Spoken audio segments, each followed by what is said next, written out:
Welcome to the Demographics Weatherman video podcast. Scott McDonald brings you the forecast trends you need to know to establish and build your professional practice. Hello, I'm Scott McDonald and I'm the Demographic Weatherman.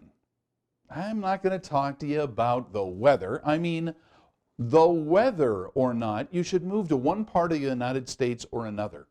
I want to talk to you about demographics, about the history of demographics and also the future of demographics in every part of the country. Today we're going to be focusing upon growth. Now you need to know about growth, but growth doesn't mean the same thing for every kind of practice. There are some kinds of growth that are going to be more important than others. So keep these things in mind. Number one, growth is the most important single fact you can know about a location. Number two, it's a mitigating factor, meaning no matter how many people are in a location as competition, if an area is growing, the area has potential. Regardless if they're rich or poor, old or young, growth is the bottom line. And the third thing you have to keep in mind about growth is it's a predictive factor. Growth is going to tell you how good an area is going to be rather than how good it has been.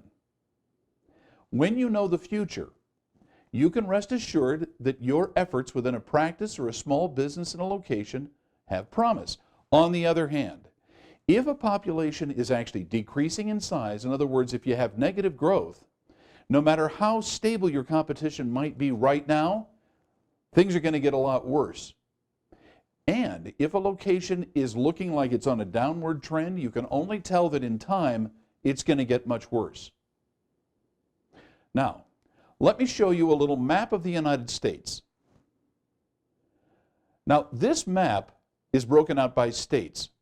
The darker the red, the more growth there is. On the other hand, the darker blue that it is, there's less growth. But you see, the problem that you're faced with is you can't look at a state overall and say, oh, well, that's a good state or a bad state. You need a smaller geographic unit. Here, let me step out of the picture for just a second.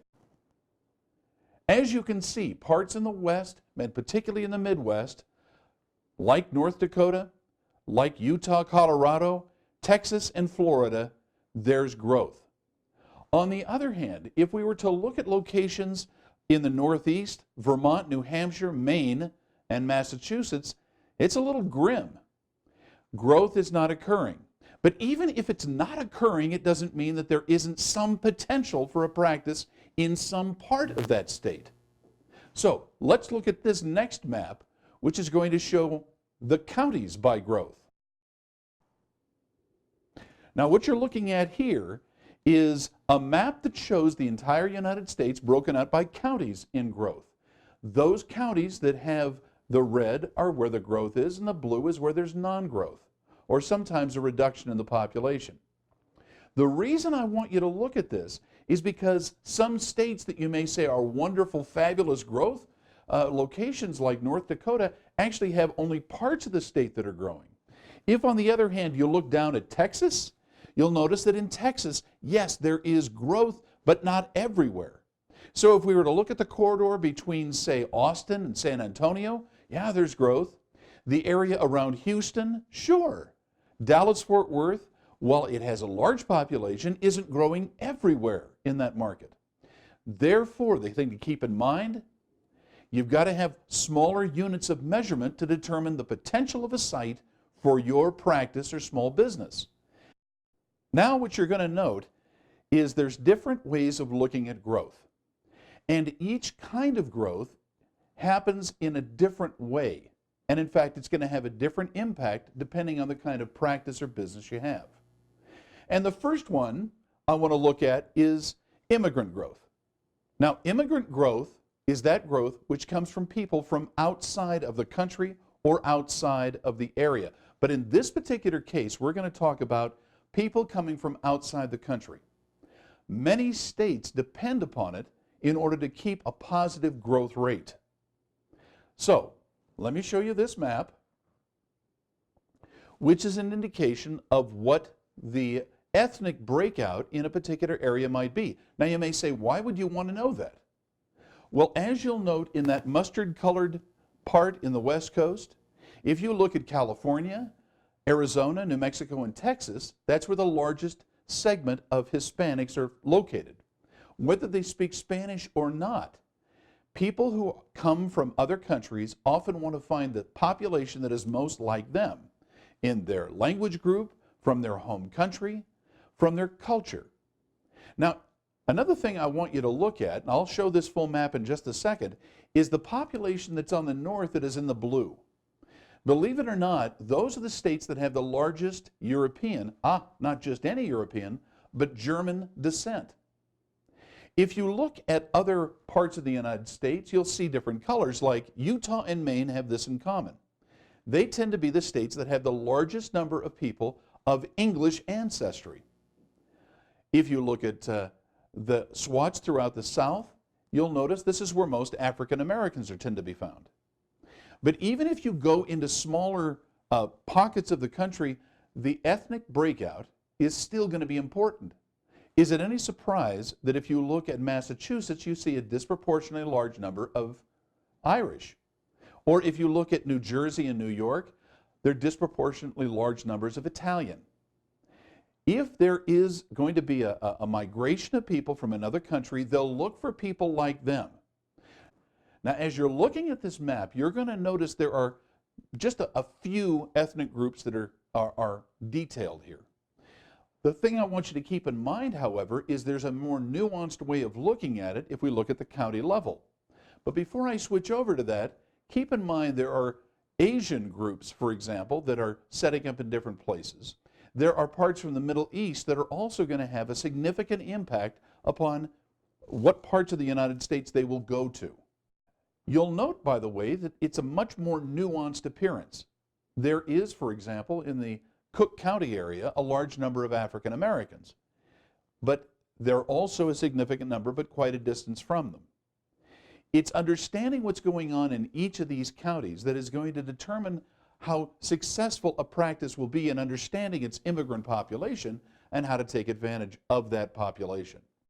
Now, one of the other facts you have to understand is about birth statistics. Because some locations are growing based upon the birth rate and others are not. So if, for example, you look at this map at Utah, which has the largest birth rate in the United States, you're going to find that they do not have a significant percentage of immigrant growth. On the other hand, Florida, which has a low birth rate, greatly depends upon the people who are coming from other locations. Now, it's not a simple thing that just because an area has a big birth rate or a lot of immigrants coming into it, that it's easily understood.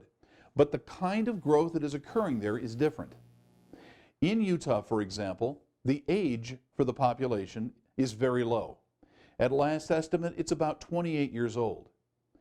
In contrast to that, a location with a very, very low birth rate might be Maine, which has a median age of about 45 years old.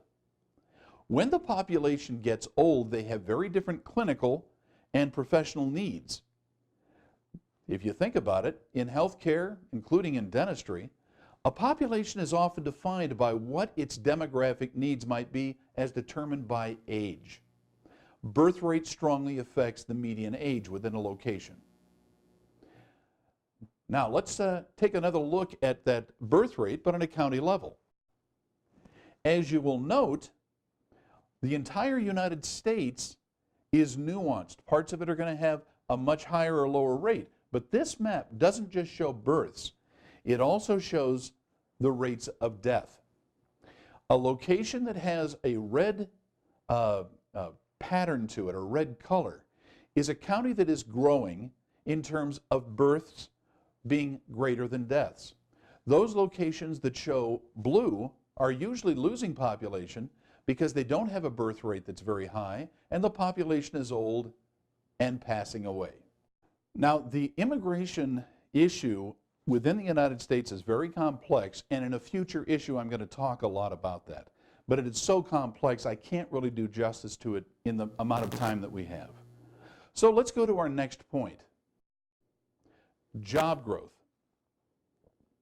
Now, this is important because people do not bring jobs. Jobs bring people. So if you're looking for a part of the United States that has the most potential for where job growth is going to occur, you look for the places like these. Now, this is a map that shows the right-to-work states in red. Those are the states that you do not have to belong to a union in order to get a job. The reason it's important is large employers are targeting right-to-work states for large expansions. Now, it's not that people who get new jobs are going to be rich. They aren't. But what you do know is that those locations with lots of jobs are going to have more people associated with it. This is what the United States right-to-work states look like. There is legislation pending in several of them that is going to make this happen. There are some people who presume that if we have a Republican president in the next election, that we're going to have some legislation to make a national right-to-work law. This would be a big change from what we have right now. Now, right-to-work states are the ones that you should be targeting. You'll also notice one other fact about them: they generally have lower taxes. Don't assume that lower taxes are not going to be important for the population as they move about the United States. Often people vote with their feet. Let's talk about this next and rather confusing issue: churning.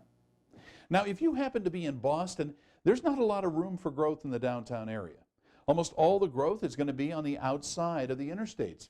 But that doesn't mean that you can't have a new practice in the more urbanized areas. And that's because of the phenomenon called churning. Churning literally means a turnover in the population. Where there are a lot of people who are renting, you're likely to have more churn. And that churn makes it so that a practice can open that doesn't have a lot of patients, and a business can open that doesn't have a lot of customers, even though there's other competitors, because there's a new group of people moving in all the time. Churning occurs most often in highly urbanized areas where there's a lot of renters. And that seems to be a major trend right now in the United States, so I want to advise you, look for the churn. Now, this map of the United States shows all the states. It basically wants to remind us of this: every state has churning. However, there are some that the churning is going to be more positive because the new people moving in have more money or are more desirable as patients or customers. Therefore, we're matching turnover, but also the demographic character of the population. Now, I'm in the business of predicting the future, if you will, and whether or not something's going to work for you and your kind of practice or business or not. If you'd like to have me come to your study club or your organization to do a weather forecast about what's going on in the demographics and what will happen in the future, give us a call at Dr. Demographics at 800-424-6222.